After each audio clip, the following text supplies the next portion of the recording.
Now, let us focus on the topic that is of our interest for today's lecture, which is EEG. Now, this earlier one was like a trailer, right, where you have to understand further how the ECG signals are obtained. If you also have seen the earlier part, we have discussed about ECG in detail, right. It is only about EMG further. So, I give it to you as an exercise of how can you design EMG from the EMG signal, how can you design a circuit that can help to move the muscles of a next person. If I connect EMG signals over here, if I take the EMG signals from my muscle movement, and there is a person next to me, if I do this particular movement, can he or she can also perform the same movement because of my movement of my arm movement. Right. So, this is a circuit that you need to design. How can you transmit the signals to the next person's hand and how it can be connected? It is not so easy. It is a detailed research problem. So, the best way is, if you see the TED talks, you can understand how it can be applied. Okay. But the point is, you should get into the research domain, and this is the only way that you can understand that you can use the basic understanding of your op amps and your analog circuits to develop the electronic module for such applications, okay, like signal conditioning circuits for ECG, for EMG, and now we are talking about EEG. Okay. So, let me go to the slide, and we are talking about EEG. So, EEG stands for electroencephalogram, is commonly used in medical and research areas to record the biopotentials, and where biopotentials are occurring from? They occur from brain placing electrodes on the scalp. So, what exactly EEG do? EEG reflects the electrical activity of brain, that is the use of EEG. Next one, it gives high temporal resolution, some milliseconds, and low spatial resolution. So, if you see the in 1912 Vladimirovich recorded EEG from animal model, which was a dog. And then further in 1914 first EEG was recorded of induced seizures, and then Berger in 1924 recorded first EEG signal from human and coined the term electroencephalogram. So, that is how the name came from 1924 onwards. Lot of research is going on. It is an interesting field for all of us to work on, right, because it is related to brain, and unfortunately we have not explored every part of the brain. It is very difficult, it is extremely complex, in terms of electronics. If you want to say, brain is the most complex electronic circuit, and we are yet to identify what exactly is the role of each and every part within the brain. When you see a brain, it looks like it is called gray matter, by the way, and you do not have a separate columns where it is responsible for that particular action. So, if you see the EEG, it is not just a signal coming from one single neuron, it is a activity produced by several groups of neurons. That is what is written over here. When we talk about EEG, single neuron activity produces two small signal to record. EEG reflects the summation of synchronous activity of many neurons with similar spatial orientations. It is difficult to detect signals from deep sources, for example, subcortical areas, then the areas near the skull. For determining the deep sources, we have to rely on microneedles, we have to rely on the ECOG, and that is a different topic. We will not talk about that in this particular module. I want to show it to you how the electrodes are placed onto the scalp to get the EEG signal out. Okay. That is my point of showing you this particular slide. We can see that there are ways of placing the electrodes onto the head, and this is the one such diagram where you are understanding the frontal portion, the central portion, the posterior portions, right, and then the temporal portions. So, that is one for T, C, F, and then P. Okay. So, when you talk about neurons, right, then there are dendrites and there is a neuron body, axon which connects to other sympathetic terminals, and then you have some few millivolts of actually microvolts of signal that is generated, and this is a schematic of the electrodes placed on the head of a patient, and then like I said, we are understanding the signals that are generated from the near area of the skull. This is how the origin of EEG we can describe. If you see this particular figure, there are active synapses and there are afferent axons and there is a efferent axons. So afferent axons is on the back side, afferent axon is on the front side, and then there is a pia mater, and then there is a dura mater, skull and scalp, and on the scalp we are actually placing the EEG electrode. So if I further magnify this particular area, then what will I have is the functions and the potential that are generating from the group of neurons causes the change in the signal which we are measuring through EEG electrode. And if you see the EEG pattern, then you can see here, and this is a sum EEG from several neurons. This is a irregular pattern where it is a synchronized one. So many neurons need to sum their activity in order to be detected by EEG. The timing of the activity is crucial and the synchronized neural activity produces large signal.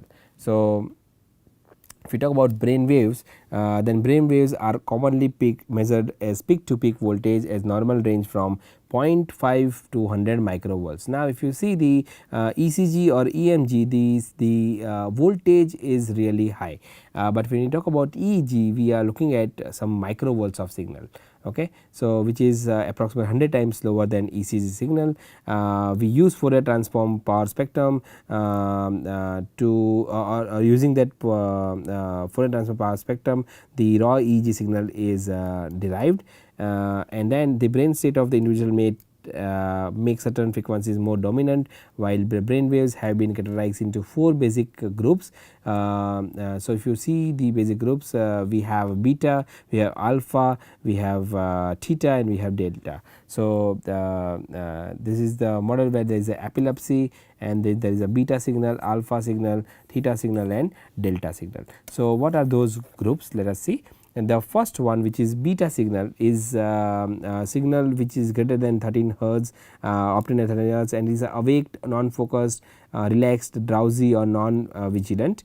The low level of environmental simulations, while the alpha signal, which is between 8 to 13 hertz, we are it's awake, alert, focused, attention, and problem solving, dream, REM, sleep, high level of environmental simulation. Examples: high eyes open, we get it at 8 to 13 hertz, while the theta we obtain around 4 to 8 hertz, which is a visual imaginary, or it's a light sleep, where you can say, or hypnopomic imagery. For those kind of things, we can get theta signal, which is between 4 to 8 hertz, while finally if we are in deep and restful sleep or wake dream states, then the signals are obtained around 0.5 to 4 hertz. So if you see here, if these are the signals how it looks like in EEG. If you see it's excited, you have this kind of signal, while the relaxed signals are over here. If you are drowsy, then the signal changes, while you are asleep, the signal changes. If you are in deep sleep, the signal changes, right, while a person, if he or she is in coma, the signals are like this, right. So the point is that EEG signals are extremely important to understand the state of mind, and again, when you are talking about human brain waves, like we have discussed, the gamma is generally 31 to 100, beta is 16 to 30, alpha is 8 to 15, theta is 4 to 7, delta is from 0.1 to 3 hertz, and each has their own functions, or it shows a particular state of brain. Where we talk about delta, then it is awareness or healing sleep. When we talk about theta, it is about meditation or intuition, memory. When you talk about alpha, it is more about relaxation or visualization, creativity. When you talk about beta, it is alertness and concentration and cognition. Where you talk about gamma, it is about insight, peak focus, expanded consciousness. So EEG potentials are not only good indicators of the global brain state, but they often display rhythmic patterns at characteristic frequencies, which helps to understand the health of a brain or the state of the brain. Okay. So, I will move to the next slide, and this is how the standard EEG makes use of 21 electrodes. Like I said, it is different places that has identified that we need to put the electrodes or place the electrodes. This is called a vortex, right, and then we have 10-20 system where you put something at the posterior side, something at the central zone, at the frontier side, and then we have a pre-auricle point, we have nascent point above which it is counted. So, this is actually a kind of a complex phenomenon, and let us not divert ourselves into this particular domain, rather than we focus that if we want to measure the signals coming out of this EEG electrodes, what kind of signal conditioning system we should develop. Okay. So, the first thing is check the impedance of the electrodes. The impedance, to reduce the impedance, we use the gel, which are wet electrodes, and now there are also new electrodes that people use, and they are called dry electrodes. So, we will see the videos of dry electrodes as well and the wet electrodes as well. Now, like I said, there are several domain that we or terminology we are using, for example, FZ, CZ, PZ, right. So, what are those things? So, we have F stands for frontal, T stands for temporal, and C stands for central. Alright, even number, that is right side of the head, and odd number is on the left side of the head. So, this is the international 2020 system, which ensures the consistency, and this is how the signals looks like. It's not so easy to understand just by looking at the signals, but if a person is suffering from epilepsy, then you will see a certain change in the pattern well compared to a normal person. So, there is scope of further optimizing the signals and adding the machine learning part to it to make it easier for a doctor to diagnose. Now, what are the advantage of measuring EEG and what are the limitations, or what are the cons and pros? So, the pros are that good time resolution compared to fMRI. fMRI stands for a functional MRI, and it is a magnetic resonance imaging. So, compared to that, we have a good resolution because it is a milliseconds compared to some seconds in fMRI. Then the advantage of EEG is that it is not only affordable, but also it is portable. Further, there is a more tolerant to subject movement at fMRI. In fMRI, if you have just seen MRI, person has to lay down in the equipment in the system, and then the signals are generated and captured. While in case of EEG, a person is more free to move compared to fMRI. EEG is silent and so useful for studying auditory processing as well, while in case of MRI it is not possible, and the advantage of EEG is that can be combined with fMRI as well as TMS or TMS. The disadvantages, we can say, or the cons are that it is a low spatial resolution and artifacts are there is a noise. Okay. So, let us see how EEG and brain waves are associated. I will play video one by one and then you look into that. Let us see the first video.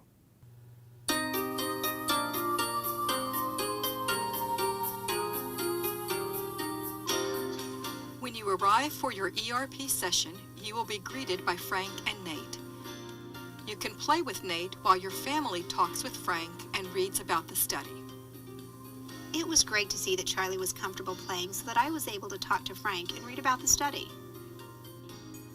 While you play, Nate will show you the caps that you will wear during the study. They are stretchy and have lots of little holes in them. He will show you the syringe that he will use to help him get the cap ready. It looks like something that you might get a shot with, but it's not sharp at all and it won't hurt you. It's only used to put some sticky gel into the holes in the cap. You'll be able to put a cap on yourself and play with the syringe. That way you will know exactly what will happen when Nate puts the cap on you. Nate let him touch the syringe so he would know that it wasn't sharp or scary. It also helped prepare him for seeing it again later when it was his turn. When playtime is done, you'll sit in a big white chair and pick out some cartoons you'd like to watch. You'll get to watch the first cartoon while Nate gets you ready for your cap. First, he'll have to clean around your eyes and behind your ears with a wet cloth.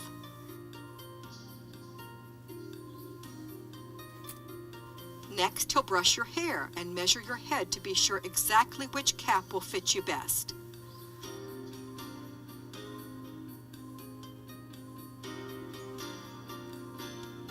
It was nice to get to sit right there with him so that I could see what was going on and be there if he needed anything. Before he puts the cap on your head, he'll put a few wires on your face with some stickers.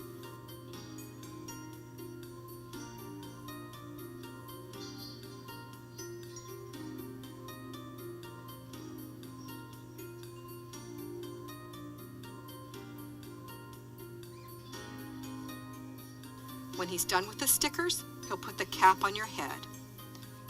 While they were putting the cap on, they explained the different steps so that nothing came as a surprise.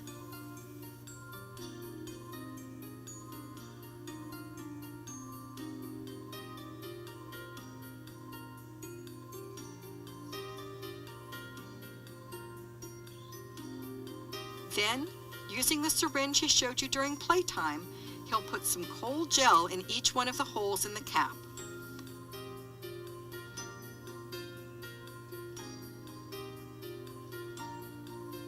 After there's gel in all of the holes, you'll go into the little room to watch a video that you selected earlier.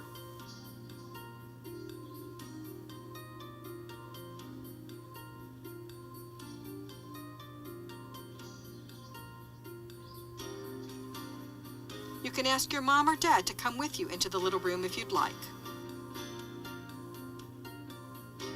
I got to go into the sound booth with him, which helped him feel relaxed. I thought it would be hard to help him stay still, but the room was calm and quiet, and we just sat and watched the cartoons. Inside the study chamber, it's dark and quiet, and you'll get to watch another cartoon. While you're watching this cartoon, it's important to be very still and very quiet. After you're done watching the cartoon, the cap and stickers will be taken off.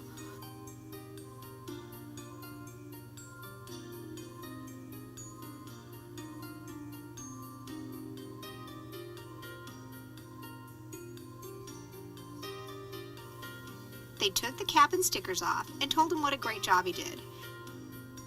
When that's done, you'll get to play and have fun in the lab spaceship. Charlie thought all the equipment was cool, but I think his favorite part was getting to climb into the spaceship at the end. Thanks to their patience and care in explaining the process, it was a great experience.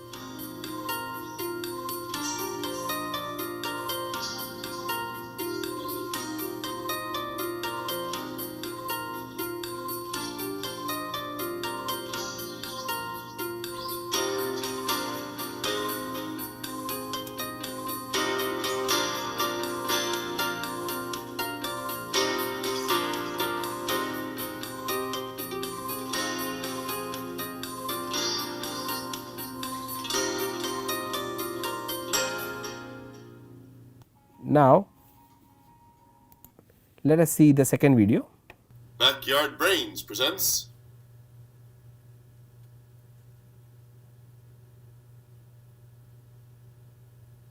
the Electroencephalogram, also known as the EEG. Observe the alpha waves of the visual cortex of the human brain. For this experiment, you need a heart and brain spiker shield, an Arduino, a computer, and yourself. To begin, take the Backyard Brains custom EEG headband and place it on your forehead such that the electrodes on the back of the headband are located on the back of your head. For the ground, we will place an adhesive electrode on the mastoid process, which is the bony projection you can feel behind your ear.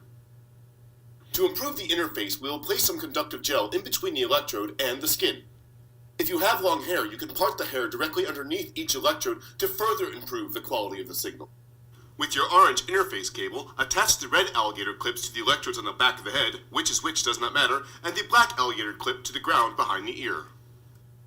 We then plug the orange cable into the orange port on the heart and brain spiker shield and the USB cable on the other side. The other end of the USB cable goes into the computer, and we are ready to begin. But what is going on here? When your eyes are open, the visual cortex in your brain is processing a lot of information about your entire visual field, about levels of contrast, color, and light. But when your eyes are closed, the field is dark, and hence, counterintuitively, the neurons in your visual cortex become more synchronized. A popular analogy is to imagine yourself outside a stadium during halftime. There are a lot of conversations occurring inside the stadium, a lot of information processing. But outside the stadium, all you hear is a dim hum of noise. This is equivalent to the eyes open condition in the electroencephalogram. Alternatively, during the singing of the national anthem, many of the spectators inside the stadium are singing the same thing. They are synchronized, and this signal is strong enough that you can plainly hear it, though distorted, outside of the stadium. This is equivalent to the eyes closed condition of the electroencephalogram. The physiological underpinnings of the EEG signal are complex and still a topic of active investigation in the neuroscience community, but we currently understand it to be the summed activity of many synapses in the upper layers of the cerebral cortex. Our heart and brain shield thus amplifies the electrical activity of these synapses such that we can view them on a computer under the appropriate conditions. Click on the settings button in our Spike Recorder software and select Connect via USB port. Within a couple seconds, you should see the signal change to a putative EEG signal. You can zoom out of the timescale by using the two-finger motion on your trackpad or the scroll wheel on your mouse, and zoom in on the Y-axis by clicking on the positive button on the left side of the screen. But how do we know this EEG signal is real? Well, let's close our eyes.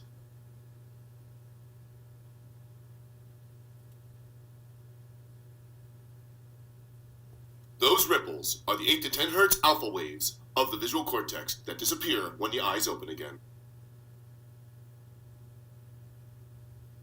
If you click on the FFT button, you will bring up a spectrogram view, which will show the EEG signal decomposed into frequency, time, and amplitude. Thus, when the eyes are closed, you will note the increased signal strength at 8 to 10 Hz.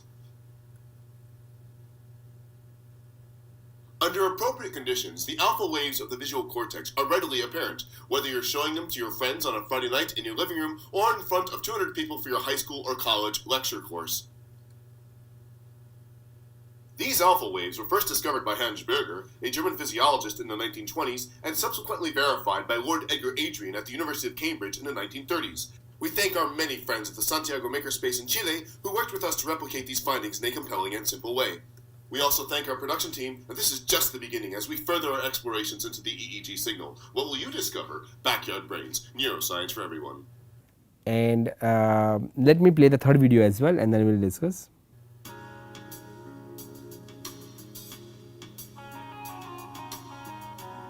So we're going to be recording your EEG today, and so essentially what we're going to do is put this swim cap over the top of your head. It doesn't have any feeling associated with it or any encumbrers. It's just a pretty easy process. Okay. Put these little foam sponges on these here. Now the cap will go over your head. Okay. This is the hardest part of the whole process is right here. This cap goes right over the top of your head, just above your eyes. So.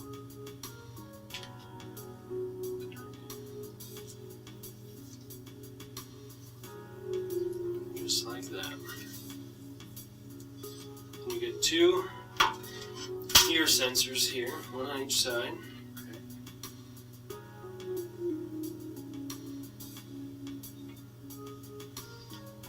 On the other side over here.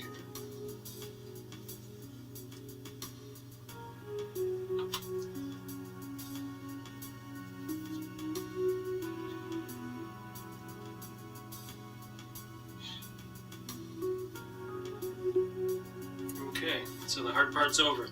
So now from here, all we do is I have this syringe. It looks like a needle, but it's not a needle, just so you can see it's not sharp or anything here. And so what I do is I take this and I put the paste into each of these sensors here. So here, just like that. And one in each of these holes so that we can get a good connection between the sensors and your scalp. So there shouldn't be any pain involved or anything like that. It's just connection between your sensors and your scalp. So that's all there is to it. And so what you'll do now is just sit here for 10 minutes with your eyes closed. You'll look forward, sit nice and still, relax your shoulders, your jaw, your forehead, all of that. And I'm going to be behind you here recording the EEG. We'll do that for 10 minutes with your eyes closed, then we do 10 minutes with your eyes open, and then we're done. And that's all there is to it.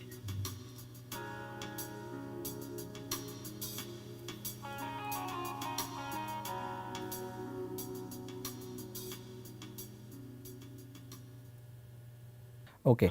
So, what you have seen is 3 videos, right, which shows how the EEG and the brain waves are related. Now, let us first understand the potential applications of EEG before we go to the next slide. And the most important part or applications of EEG are that it monitors alertness, brain death, locates area of damage following head injury, stroke or tumor. It is used as test afferent pathways by evoke potentials. We will talk about evoke potentials and other signals generating from the brain in the next module, where one of my student will discuss the experimental part of or the application of EEG for a research domain. We can also monitor cognitive engagement, which is alpha rhythm. It can be help for producing the biofeedback situations.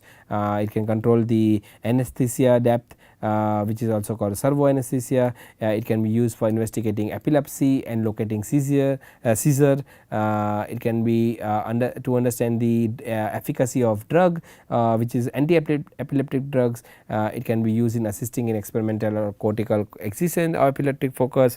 It can be used for monitoring human and animal brain activities and development. It can be also used for testing drugs for convulsive effects and investigate sleep disorder as well as physiology or physiology. So, the applications of EEG, as you can see, are enormous. Now, let us understand how we can have a laboratory testing of electrophysiology. So, EEG measurement system consists of the following. First is electrodes. So, the electrodes are either dry or wet. I will like I said, the next module we will show it to you how the dry electrode looks like. The wet electrodes, we have to use a gel to reduce the impedance. In dry electrode, that is not a problem. Then we have amplifiers with filters, where we have signal conditioning circuit to amplify signal and remove the artifacts. Then we have a digital oscilloscope. Now, why we have digital oscilloscope? For analyzing the signal, and this is again laboratory testing. So, we will have this kind of equipment. Recording electrodes. So, when you talk about recording electrodes, first is for acquiring or recording the high quality EEG signals. There exist different types of electrodes. The following are the different type of electrode for testing. First is disposable, gel less and pre-gel types of electrode. Then second one is reusable disc electrodes, which are made up of gold, silver, stainless steel or tin. Next one is headbands and electrode caps. Finally, we have saline based electrodes and needle electrodes. Okay. The most common scalp electrodes are AGCL disc of 1 to 3 millimeter in diameter, whereas the needle electrodes are used for long recordings and are invasively inserted. So, AGCL is where people are using, but people are moving towards dry electrodes because of the difficulty of holding these wet electrodes with gel. So, what kind of amplifiers and filters we require? The signal conditioning are required in order to circuits are required in order to amplify and make compatible with recording devices such as displays, records or ADCs. However, the acquired signal are extremely small and low magnitude, and that is why it contains artifacts. So, what kind of filters we have to use, right? So, if you see the slide, thus it is required to amplify and remove the unwanted noise because it is of very low magnitude, right, and to improve the signal to noise ratio. So, SNR ratio we need to improve, and that is why the basic requirements that a biopotential amplifier should satisfy, those are that the measured signal should not be distorted, the amplifier should provide the best possible separation of signal and interferences, the amplifier has to offer protection of the patient from hazard of electric shock, and then the amplifier itself has to be protected against the damages that might result from high input voltages as they occur during the application of defibrillators or electrosurgical instrumentations. Also, very important part is that physiological process to be monitored should not be influenced in any way by the amplifier. So, lot of things rely on the instrumentation part, and that is why the designing of the signal conditioning component is extremely important. So, that is why when we design an amplifier, what are the features that amplifier should have? The first feature the amplifier should have is the differential amplification with driven shield inputs, which makes it workable even in electrically unshielded environments. We should have high signal to noise ratio. Second thing is it should have high input impedance and low bias current to allow recordings of small signal. Then we need a dual fixed frequency band pass and independent gain controllers, somewhere around 107,000 to allow the recording of different signals from the same source with the range allowed by the next stage. Finally, we should have moderate common mode rejection ratio, which is the ratio of gain of differential amplifier mode over the gain of common mode. These are few of the features amplifier should have. To take care of the artifacts and filtering, the signal distortion due to artifacts contaminates the original EEG signal. We know that because EEG signals are of microvolts and results in change in the sequence either with higher amplitude or by changing the signal shape. The cause of artifacts in the recorded EEG signal is due to the either due to the patient related or due to the technical things. So, what are the patient related artifacts and what are the technical related artifacts? Artifacts is a disturbance, it is a noise. Okay.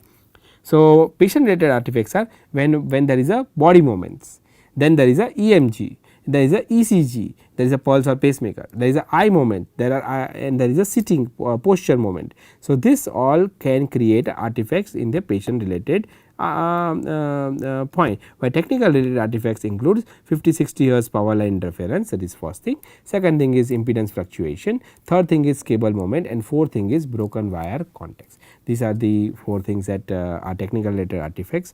However, AC power line noise can be decreased by decreasing electrode impedance and by short electrode wire. So, we can reduce this power line noise either by reducing the electrode impedance, and that is how the gel is comes into play, or if you use dry electrode, then the impedance also will be less and we can reduce the wires, right. So, that is another way of taking care of the noise. Further, when you talk about this, so this is about the artificial filtering. So, what are the filtering requirements? We require a high pass filter for reducing low frequencies coming from a bioelectric flow potentials. For example, breathing, its cutoff frequency usually lies in the range of 0.1 to 0.7 Hz, while to ensure that the signal is band limited, a low pass filter with the cutoff frequency equal to highest frequency of our interest is used, which is generally from 40 Hz up to less than 1/2 of the sampling rate. So, these are the filtering requirements. So, if you see the circuit, this is our single stage EEG measuring circuit or signal conditioning circuit looks like. It consists of input initial stage where it is nothing but the instrumentation amplifier because it has a high signal to noise ratio, very high impedance, as you know the advantage of the instrumentation amplifier. Then we have a broadband amplification stage followed by a gain controller and finally by a band pass filter amplification. So, this is how the you need to design a circuit. We will discuss this circuit in a part of the experimental protocol, where we will show it to you on a simulation how this circuit can be designed. So, if I talk about just a first stage of the of this particular signal conditioning circuit, then it uses INA 116. So, this is INA 116, this is the input stage, right. These are the electrodes of the EEG. So, because it is critical stage and the overall performance of the amplifier is adjusted by this stage, the feature of this IC is shielded inputs. The influence of shield is that it can the capacitance between the electrode and the shield, which is also considered as noise, can be cancelled with the connection of the input coaxial cable through the buffered guard drive pins. That is the advantage of using INA 116, thus preventing this electrostatic interference with the capacitance coupling between them. Additionally, its exceptionally high input impedance and low input bias current makes it a suitable component to record signals of small amplitude. We know that the EEG signals are of few microvolts, and that is why it is very important to select the input stage, and that is why the importance of INA 116. However, it has only limited slew rate, which is about 0.8 volts per microsecond. Therefore, if the gain is too high, the output may be distorted for fast changing input. The gain of the stage is limited to 19.5. Thus, we cannot have extremely high gain. While if I talk about the second and third stage, we see that the next stage is a band pass filtering. If I go back, you see this is a band pass filter right. So, what is the role of band pass filter? The role of band pass filter is that it uses 2-pole filter with a gain of 193.4, hence it can filter the noise signal with amplification. Also its output recovers faster with the amplifier is saturated by sudden changes in DC offset at the input. That is the advantage of the filter circuit, right, and the upper and lower cutoff frequency can be independently changed without affecting the gain by replacing the capacitors. You see the upper and lower frequency we can change it, right, by replacing the capacitors, and so it is not really difficult. The next stage is a gain controller, and in this stage a capacitor is used to cut off the DC offset voltage from previous stage. Let us see this is a gain controller, right, and here we have the capacitor to cut off the DC offset.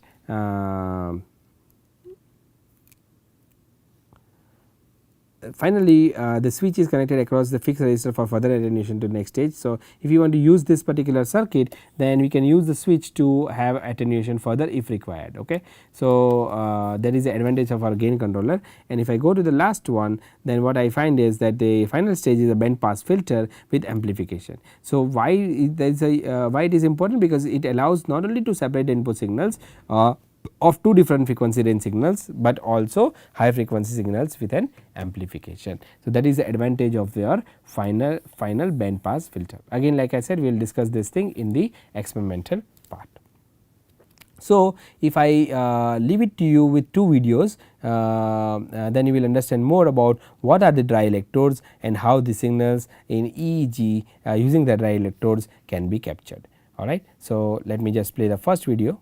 Quantum Applied Science and Research, or QUASAR, is a world leader in non-invasive biosensing technology. Over a decade of research has culminated in QUASAR's patented ultra-high impedance sensor technology. This dry EEG sensor forms the basis of the DSI 1020. This headset is designed to reproducibly position 21 sensors according to the 1020 International System. The headset is easy to use and can be put on by the user in less than 5 minutes without skin preparation or the use of gels. EEG data quality has signal fidelity comparable to that obtained with conventional wet electrode systems and is designed to operate in a laboratory or office environment. Here we see signals due to blinking, jaw clenches, and EEG alpha activity, all acquired in real time by QStreamer, the data acquisition software designed for use with the DSI 1020. QUASAR has also developed sophisticated gauges for cognitive state classification. These can be tailored for specific research and monitoring applications and are implemented in real time. The DSI 1020 is a fully ambulatory system with wireless transmission capability and onboard memory storage. Unencumbered by wires, the wearer can move freely, and patented technologies reduce environmental and motion artifacts. We always welcome new, innovative scientific collaborations. Please contact us to discuss your applications or to arrange for collaboration where we can help you meet your research needs. So, you have seen how the dry electrode looks like and which is the company that makes it. We need to import the dry electrodes for understanding the EEG signals.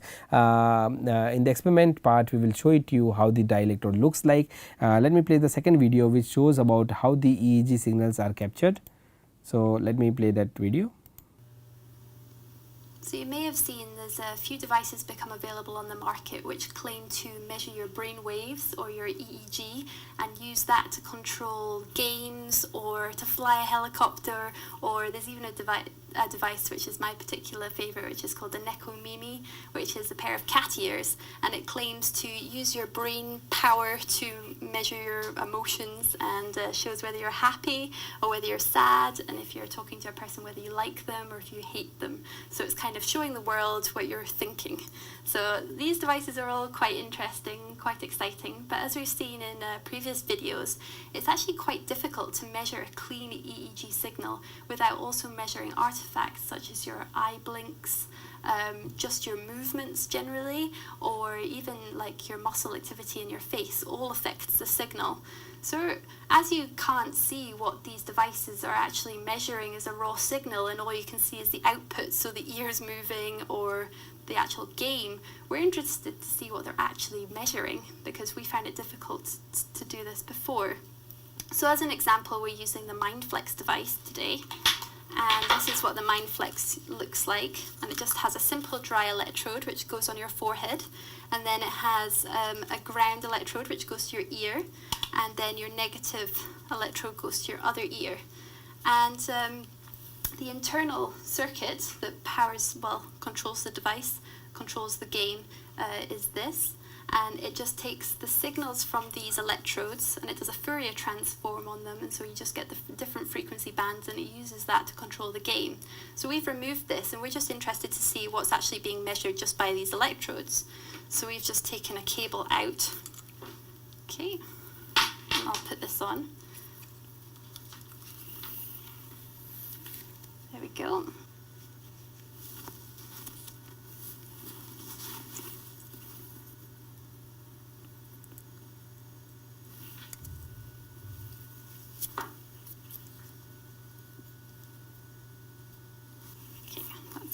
And then you may remember our bioamplifier from our previous videos, so we'll be using that again today. And we're just going to connect the ground to the middle, and then our positive electrode and our negative. I'll just put this on my arm. Now you may remember in previous videos when we've been measuring EEG, we've used a gel electrode. So this is our gel electrode here that we would typically use to measure biosignals, and we'd usually clean the area where we connect the electrode and abrade the skin to remove dead skin cells, oil that's on the skin, or makeup or anything else, and that gives a better connection and lowers the skin impedance and allows us to record a cleaner signal. And what's interesting about most of these devices that are available on the market is they just use a dry electrode, and they don't recommend for you to clean the skin or anything. So it'd be interesting to see what we're going to record today. So let's have a look at our signal, and that's clearly 50 Hertz noise we're just seeing at the minute, so we can remove that with our notch filter and see what's underneath. Now there's definitely a signal. We can look at the Fourier transform of that to see what frequencies we're measuring. And now we can see if we can measure any artifacts, so we'll try eye blinks. And that's definitely having an effect on the signal. But it's still very noisy. There may be some EEG in there, but just using the dry electrode, we're not getting a good enough contact with the skin. So what we can do is we can leave this for 10 minutes and see if we can get a cleaner signal after we've got a better connection. Okay, so it's been about 10-15 minutes, and now we can have a look at our signal and see if it's clearer. Okay, and so we definitely reduced the amplitude of our signal after 10-15 minutes. And what we could be seeing now is EEG, but we could also be seeing other artifacts as well. So we can demonstrate these to you just by me blinking my eyes. So you can clearly see the jump in the signal is to do with my eye movements, and that's because the electrode's right beside my eyes. And then if I do some facial expressions, so I'm really happy, I'm using the Nekomimi, yay, so excited. And that's EMG coming through, so that's me moving different muscles in my face. And just even me talking right now is creating artifacts just by me again moving my facial muscles. And there's also movement artifacts in there, so if I move my head. So it's something that I could be doing while I play the game, because there's nothing in the instructions that say you're to remain completely still, but you can clearly see that this is all affecting the signal. So looking at our frequency spectrum we're getting there from the Fourier transform, we're definitely getting frequencies in the EEG band, so that's good. That means there is EEG in there, but as we've just demonstrated, there's so many other artifacts going on. It's difficult to see how these devices are just measuring the EEG and using that to control the device. It's completely up to you whether you believe these devices are working the way they say they are, but it does seem quite obvious that it's very difficult just measure your brain waves or your EEG without measuring other artifacts as well, and this is all going to have an effect on the output of these devices. Now, we don't know exactly what kind of filters all these devices are using, and they may claim that they remove different artifacts by doing different things, but the EMG spectrum is within the EEG spectrum, so it would be impossible to completely remove the EMG while still leaving the EEG, so it's probably unlikely that they're doing that. So we've created a YouTube playlist so you can have a look at lots of the different devices that are available commercially, and also different applications of the same kind of HID device, different electrodes, and you can make up your own mind what you think these videos are showing or what you think the device is measuring. Okay. So, you have seen this video as well. So, just to summarize the entire lecture in one or two sentences, what I will like you guys to do is to understand what kind of electronics conditioning circuits you can design for ECG as well, for EMG as well. That will be kind of homework where I have to trust you that you are doing homework, right. Of course, we will give you a lot of assignments, and there are a lot of tests that you need to appear for, but as a part of understanding the signal conditioning circuit further, if you can understand how can you design an electronic conditioning circuit for ECG and how can design for EMG, then you can understand the ease or difficulty that you have when you are designing for EEG. EEG being the lowest or in amplitude is few microvolts compared to those signals that you obtain from the heart or from the muscles, right. So, you just think about this again, look at this particular class and focus on the next one, where I have discussed with my TAs of